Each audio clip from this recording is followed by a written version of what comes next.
my acne patients, my allergy patients, my atopic dermatitis patients, all of these, my psoriasis patients, I always tell them, let me not only get your skin healthy. Obviously, we are treating the skin for their whatever is happening there, the cause of what's happening. But along with it, my mainstay has always been, let's bring back the skin to health. Let's bring back the gut to health. Let's try and see if we can calm your nerves in terms of your mind and physical activities, etc. So these three has been, I can say, pillars for me to get my skin right. So the gut skin axis is something I've explained multiple times. But I want to know from a gut expert, what have you seen while you're tackling with the gut actually clear up on the skin? It's amazing, right? The gut is linked to so many things. And when we specifically talk about the gut and skin, I think the gut is like the soil, and your skin are the flowers and the plants, right? Without that nutritious, rich soil, you're not going to You're not bloom. going to flower. Yeah, it's just as simple as that. And I think when it comes to the gut skin and talking in depth about the gut and skin, I love giving this analogy to my clients just to explain, because a lot of times they're like, no, but it's on my skin. So why are you saying it's in my gut? This is how. Imagine there's a VVIP party going on inside your body. When I say inside your body, I mean in your bloodstream. Okay, not in your stomach.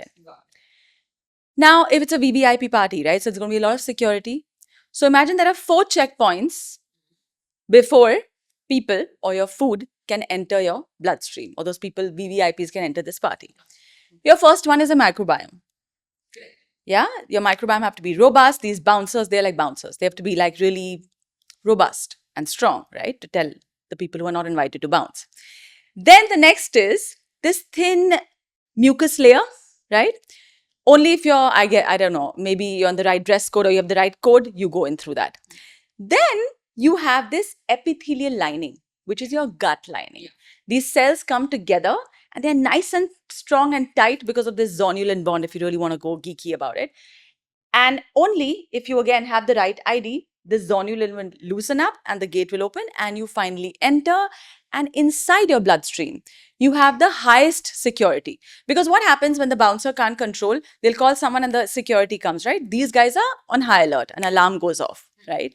They come with their guns because it's a VIP party, right? So this is what happens when, now if I'm eating really well, I take care of my emotions, I'm regularly making sure there's an emotional cleanse going on, I'm eating really well, I'm eating anti-inflammatory foods.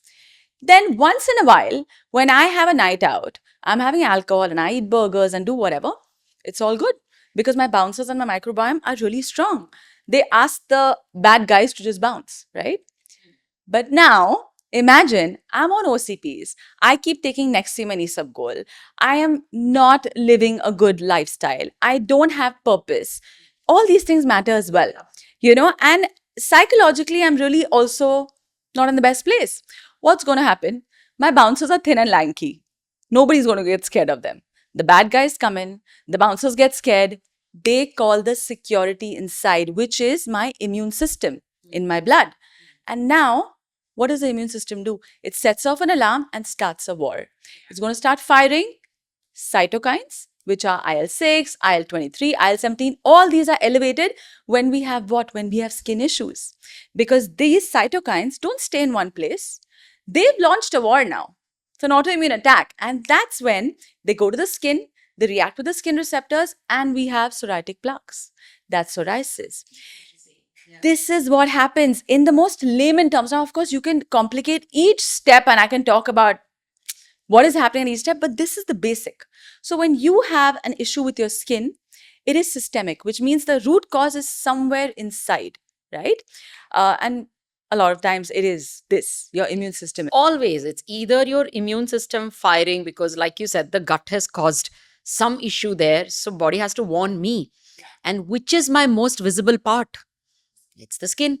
So that is why I keep saying skin for me is just a diagnostic tool. Correct. What is happening inside is what is showing up for me to say, I am shouting acne. I am literally putting that red light out there for you to say, hello, hello, something happening inside. Address me fast. SIBO, small intestinal bacterial overgrowth is 10 times more common amongst especially women who have rosacea. There's a combination, I mean, there's a correlation right there. People who have ulcers, Crohn's or ulcerative colitis, they have nodules and ulcers on their skin which go away once you treat it, once you treat the gut.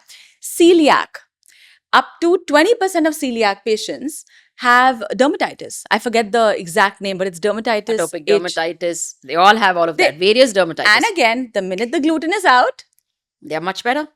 The inflammation. So this is right. This is the gut-skin axis. This is how it manifests in your skin.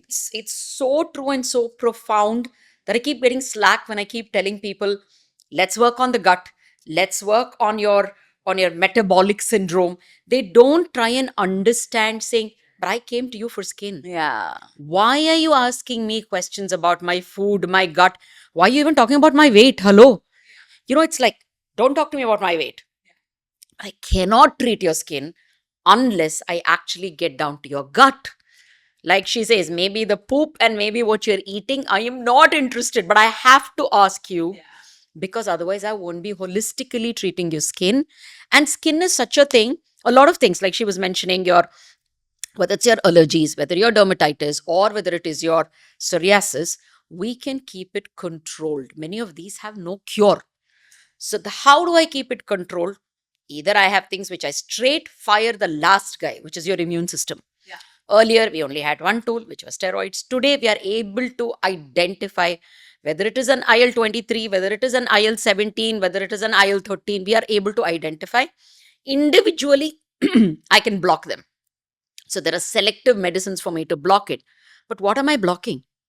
The last guy on the line.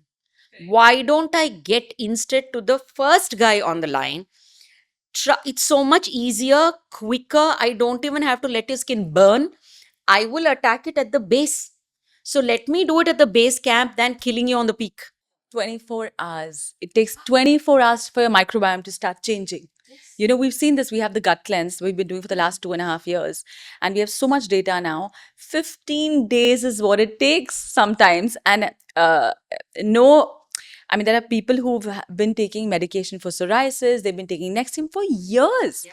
But nothing happens till you don't. But you're one of the few who will say this and go in depth and talk about microbiome. But